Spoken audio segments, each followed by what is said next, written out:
الحمد لله الحمد لله رب العالمين، والصلاة والسلام على سيد المرسلين وعلى آله وصحبه ومن تبعهم بإحسان إلى يوم الدين. أشهد أن لا إله إلا الله الملك الحق المبين، محمد رسول الله الصادق الوعد الأمين.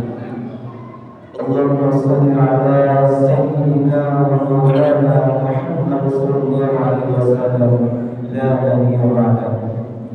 فيا عباد الله، إني أوصيكم ونفسي بتقوى الله، فقد فاز المتقون.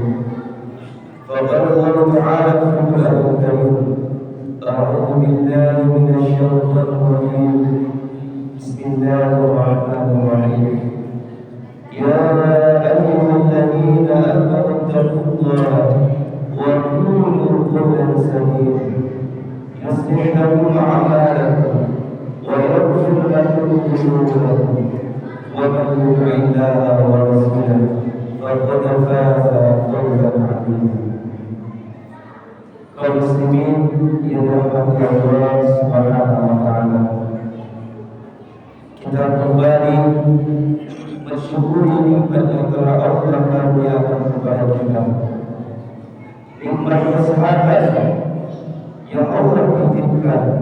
Maka kita lapangkan kaki kita menuju masjid ini, nikmat keimanan, sehingga ketika dari pagi kita sudah mempersiapkan diri kita bahwa kita akan menyembah Allah nantinya. Kaum muslimin yang dirahmati Allah Subhanahu wa taala, pada kesempatan yang mulia ini kita akan membahas tentang kemuliaan Rasulullah sallallahu alaihi wasallam, yakni Nabi Muhammad sallallahu alaihi wasallam.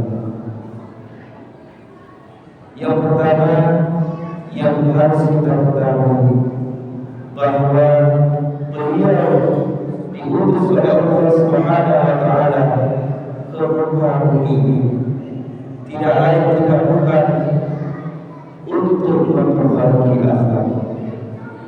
Innama bu'ithu liutammima makarim al-akhlaq. Sesungguhnya aku diutus oleh Allah Subhanahu wa taala di atas permukaan bumi ini tidak lain dan tidak bukan untuk memperbaiki akhlak umat manusia. Bukankah hanya Rasulullah sallallahu alaihi wasallam di pada pasir yang tandus yang penuh dengan kejahiliaan, bukan berarti mereka tidak memiliki kecerdasan. Mereka memiliki kemampuan dalam menyusun syair-syair yang indah yang mereka perlombakan setiap minggunya.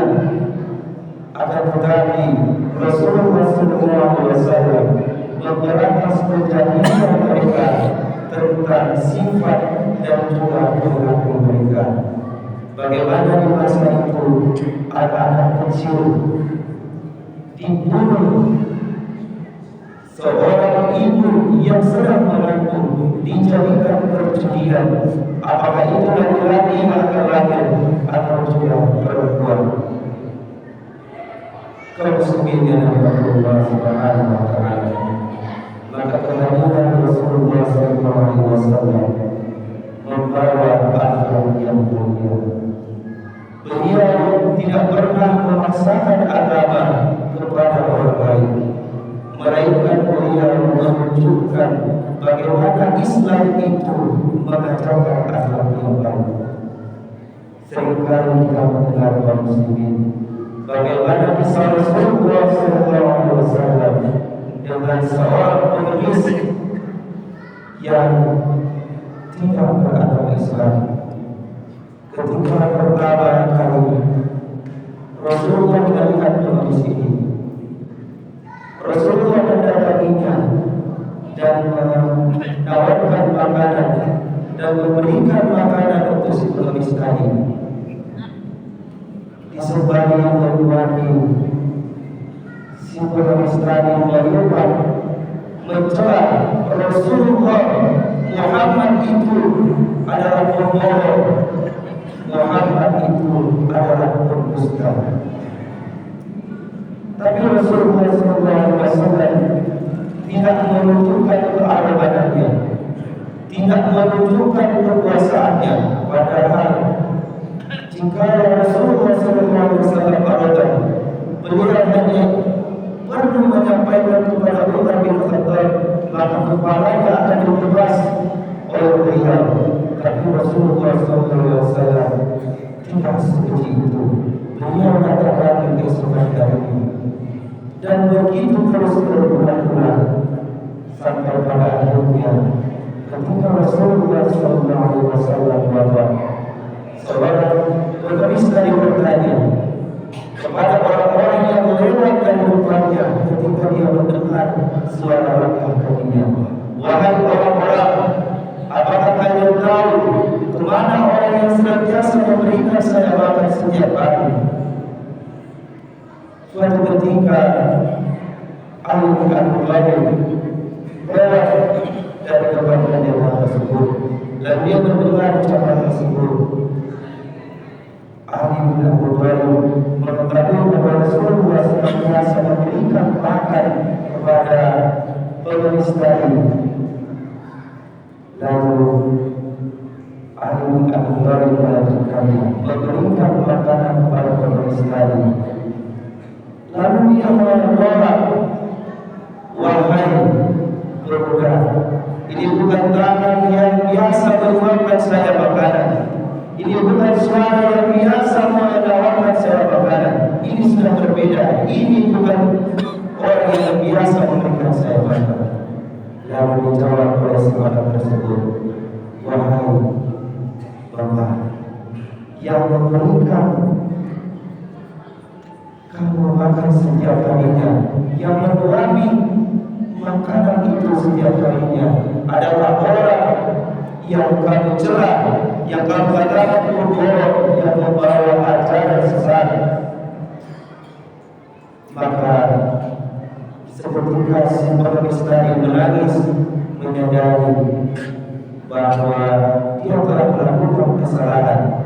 Orang yang memberikan makan, yang mengasihi dia adalah orang yang dia celah setiap harinya. Kaum muslimin yang dirahmati Allah Subhanahu wa taala, dari kisah tadi, dari riwayat tadi, banyak sekali pelajaran yang bisa kita ambil. Yang pertama, ketika kita memberi, kita tidak melihat siapa yang kita beri.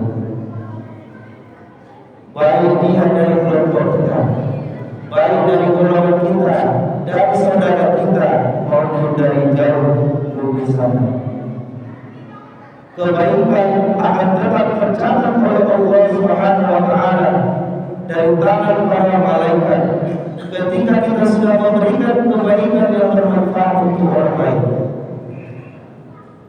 Jangan mengecilkan pemikiran kita bahwa berbuat baik hanya untuk tetangga kita, hanya untuk sesama muslim, tapi tolong manusia karena dia juga makhluk Allah Subhanahu wa taala.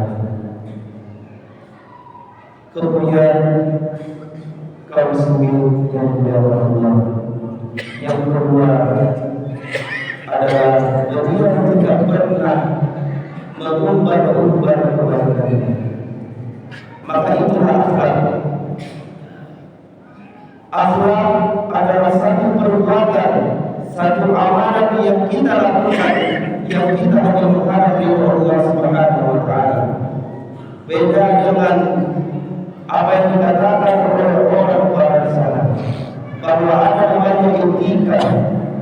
Etika itu adalah perbuatan untuk menghormati orang lain, tapi tidak didasari oleh kecintaan atau ketakutan kita kepada Allah. Maka hubungan kita dengan manusia haruslah kita kembalikan sebagai hubungan kepada Allah. Cinta kita kepada manusia tidak ada pengaruhnya apa bahasa yang akan dia berikan nantinya, tapi yang kita harapkan adalah kedua dari Allah Subhanahu wa Ta'ala.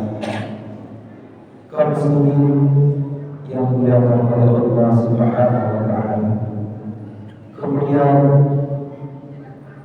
suatu ayat yang terdapat di dalam Al-Quran, wa ma arsalnaka illa rahmatan lil alamin. Tidaklah kami mengutus engkau wahai Muhammad kecuali bagi rahmat untuk alam semesta. Kaum muslimin yang dirahmati Allah Subhanahu wa Ta'ala, dari kitab tadi, dari tujuan ayat tadi jelas bahwa Rasulullah SAW tidak boleh membeda-bedakan umatnya. Bahkan Rasulullah SAW menyampaikan bahwa umat setelah kalian nantinya para sahabatku itu mereka lebih banyak pahalanya, mereka lebih banyak mendapatkan keridhaan dari Allah Subhanahu wa Ta'ala, dikarenakan ujian dan cobaan yang mereka hadapi lebih besar dari yang kalian hadapi sekarang ini. Kalian masih bisa bertanya, masih bisa melihat bagaimana akhlakku, tapi para umatku nantinya, generasi setelah kalian nantinya, mereka harus meyakini, mengimani Allah Subhanahu wa Ta'ala, harus meyakini kerasulan Nabi Muhammad SAW tanpa harus melihatnya. Kaum muslimin yang dirahmati Allah Subhanahu wa Ta'ala, untuk itu perlu kita introspeksi diri, perlu kita kembali mengkaji di momen Maulid Nabi Muhammad SAW ini. Jangan kita jadikan pengajian Maulid Nabi Muhammad SAW hanya sebagai seremoni, hanya untuk mengumpulkan orang ramai dan mendengarkan ceramah. Tapi lebih jauh dari itu, muhasabah diri kita, sejauh mana kita meneladani Rasulullah SAW, baik dari sikapnya, baik dari ucapannya, maupun amalan-amalan yang beliau lakukan. Mungkin kaum muslimin bisa menjadi muhasabah bagi kita untuk menjadi lebih baik ke depannya. Barakallahu fiikum wa nafa'ana wa iyyakum bima fihi min al-ayati wa dhikril hakim. Wa taqabbalu fihi wa tilawatahu innahu huwal ghafurur rahim.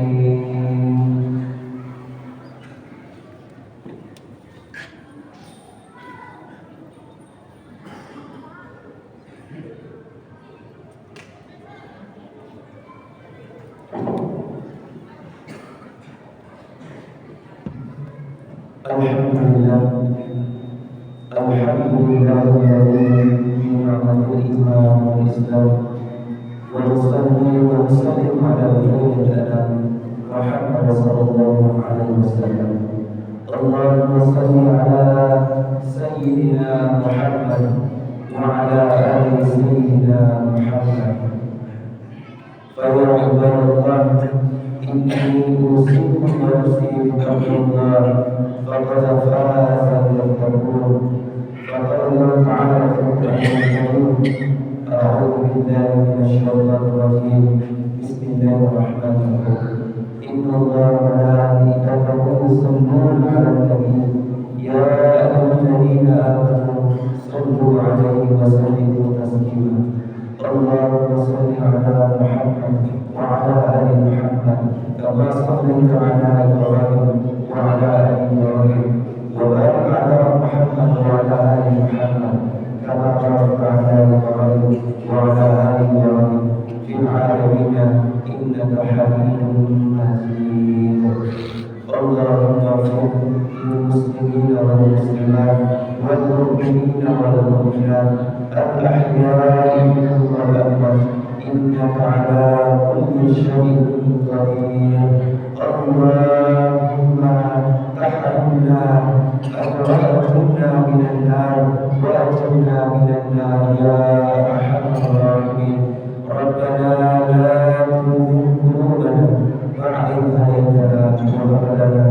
إنك أنت الغفور الرحيم.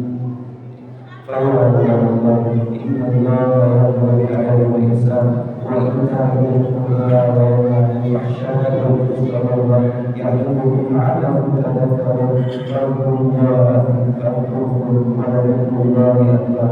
أقم الصلاة.